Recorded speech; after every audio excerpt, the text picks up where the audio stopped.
सिर्फ सच्ची health treatment घर बैठे सबसे पहले पाने के लिए हमारे इस चैनल को सब्सक्राइब करें और बेल स्विच भी ज़रूर दबाएं। Thank you.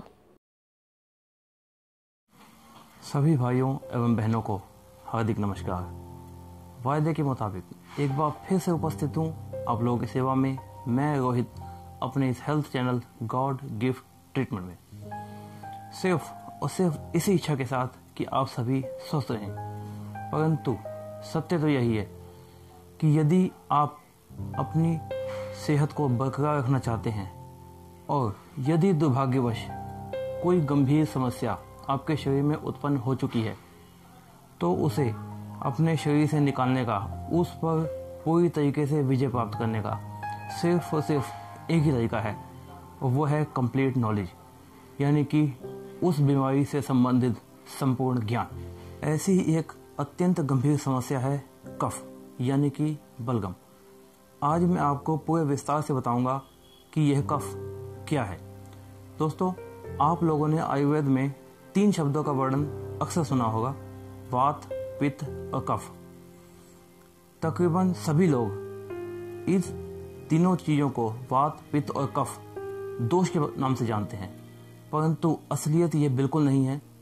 असलियत में यह तीनों चीज़ें मानव शरीर की मूलभूत शक्तियां हैं, जो कि इंसान के जन्म से पहले बनना शुरू होती हैं और मृत्यु तक बनती रहती हैं। इन तीनों चीज़ों के बिना इंसानी जीवन संभव ही नहीं है।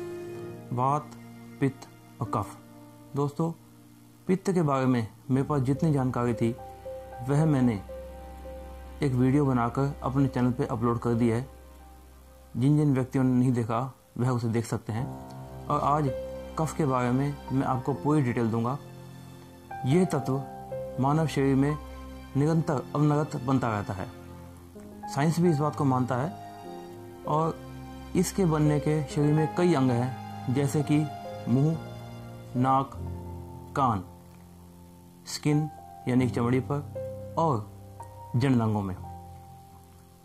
मुंह में इसका निर्माण होता है लार के रूप में, यानी कि थूक में,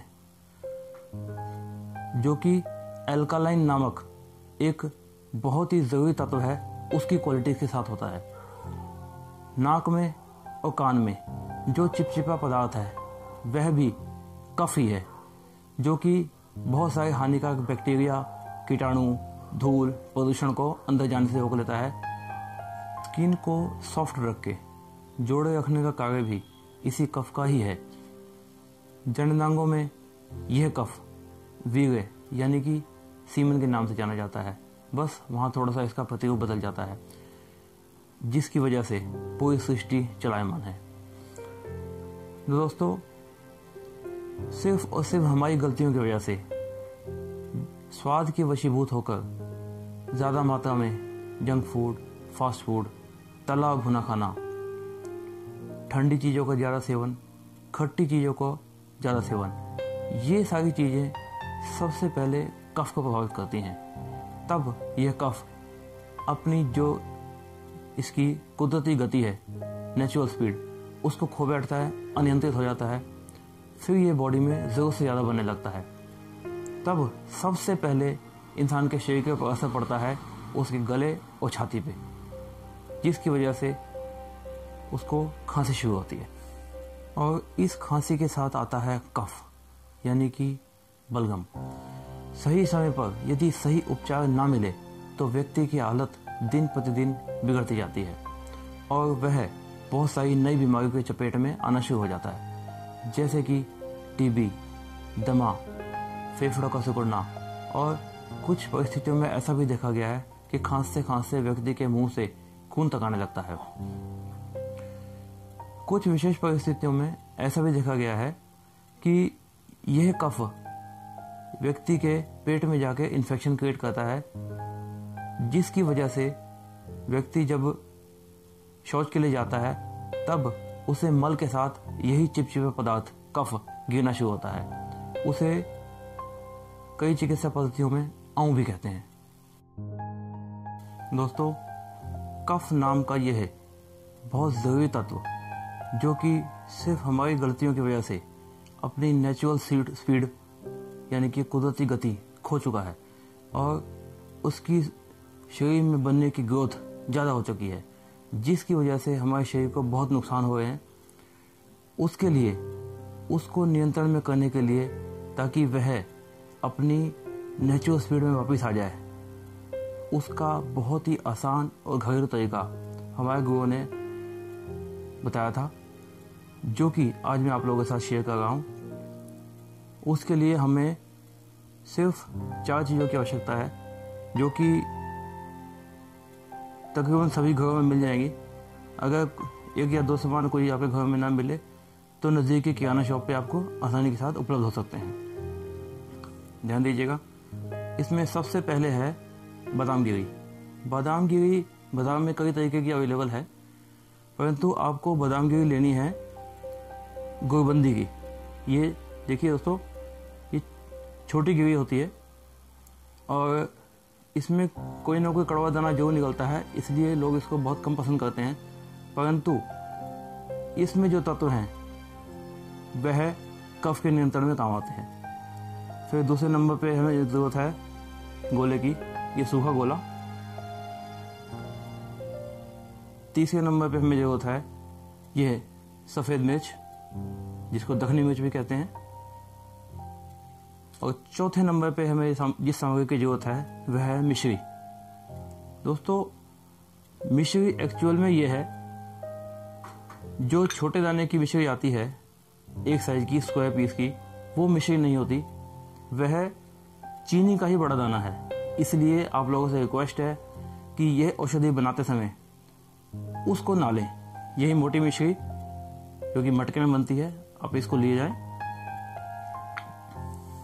अब ये इन सब चीज़ों का वजन कितना कितना है मैं आपको बता देता हूँ। वैसे इनका जो जो वजन होगा वह मैंने डिस्क्रिप्शन में डाल दिया है, आप वहाँ भी चेक कर सकते हैं। 50 ग्राम ये बादाम गिरी गुड़बंदी की, 50 ग्राम ये सफ़ेद दखनी मिर्च, 100 ग्राम ये गोला और 100 ग्राम ही मिश्री। यदि कोई व्यक्ति डायबिटिक है तो वह मिश्री का वजन आधा कर सकता है। इन चारों चीज़ों को कूट पीस कर मिक्सी में ग्राइंड करके पाउडर बना लें।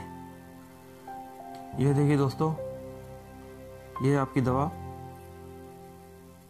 तैयार हो चुकी है। इसके सेवन की विधि बिल्कुल आसान है। आधा चम्मच दिन में 2 बार, सुबह और रात को। परंतु इस बात का ध्यान रखें, दोनों बार आपने ये लेनी है रोटी खाने के 1 घंटे के पश्चात। कभी भी इस दवा को खाली पेट आप सेवन ना करें। और जब भी इसे लें, आधा चम्मच 1 कप गुनगुने, और वो भी डबल टोन दूध के साथ, जो कि बिल्कुल पतला हो। फुल क्रीम दूध के साथ इसका सेवन ना करें, क्योंकि ऑलरेडी कफ के शिकार हैं और फुल क्रीम दूध होगा, मलाई युक्त होगा, तो जाके नुकसान पहुंचा सकता है। इसलिए डबल टोन दूध का सेवन करें। दोस्तों, ये दवा बहुत चमत्कारी है। मैंने अपनी लाइफ में इसके बहुत ही अच्छे रिजल्ट्स देखे हैं। 1 से 2 दिन में ही ये असर दिखाना चालू करती है। कई व्यक्तियों के ऊपर तो 1 से 2 खुराक में ऐसा असर दिखाया कि उनको रिलीफ होना चालू हो गया। वह व्यक्ति अपने काम पे चलती है। हफ्ते 10 दिन 15 दिन लगातार इस्तेमाल करने के बाद पेशेंट के अकॉर्डिंग ये कफ पूरी तरीके से नियंत्रण में आ जाएगा। दोस्तों, इस होम रेमेडी को जितना हो सके ज़्यादा से ज़्यादा शेयर करें, ताकि जो जो व्यक्ति इस बढ़े हुए कफ की वजह से हमारे शरीर की जो शक्ति है, जो कि अपनी स्पीड खो चुकी है, वह वापस अपनी नेचुरल स्पीड में आ जाए और हमारे शरीर के लिए दोबारा से एक वरदान साबित हो सके। तो दोस्तों, इस होम रेमेडी को आज ही घर पे बनाएं, इस्तेमाल करें। और जो जो इस रोग के उत्पन्न होने के कारण हैं, वही सब इसकी परहेज है। और इसमें साइड इफ़ेक्ट जैसी कोई बात ही नहीं है, सब की सब घरेलू चीज़ें हैं। और इससे संबंधित कोई भी जानकारी आप लोगों को चाहिए हो तो आप मुझे व्हाट्सएप पर मैसेज कर सकते हैं। और इसके मुतालिक और कुछ इन्फॉर्मेशन जो मेरे पास होगी, जो मैं वीडियो में बताना रह गया होगा वह मैं डिस्क्रिप्शन में ऐड कर दूंगा, आप डिस्क्रिप्शन देख सकते हैं। और सबसे बड़ी बात मेरी आजकल के नौजवानों से और बच्चों से यह हाथ जोड़कर अपील है कि आप लोग भविष्य की निधि हो, तो इसलिए जंक फूड, फास्ट फूड, ठंडी चीज़ें, खट्टी चीज़ें, इन सब पदार्थों का इस्तेमाल करें, मना नहीं है, परंतु एक संतुलित मात्रा में। स्वाद के वशीभूत ना हो, ज़्यादा मात्रा में इस्तेमाल इन सब चीज़ों का बिल्कुल ना करें। सेहत को ना बिगाड़ें ताकि दवाइयों की, इलाज की आवश्यकता ना पड़े। दोस्तों, आज मैं आप लोगों से इजाज़त चाहता हूँ। बहुत ही जल्द फिर मुलाकात होगी इसी प्लेटफॉर्म पर। तब तक के लिए नमस्कार।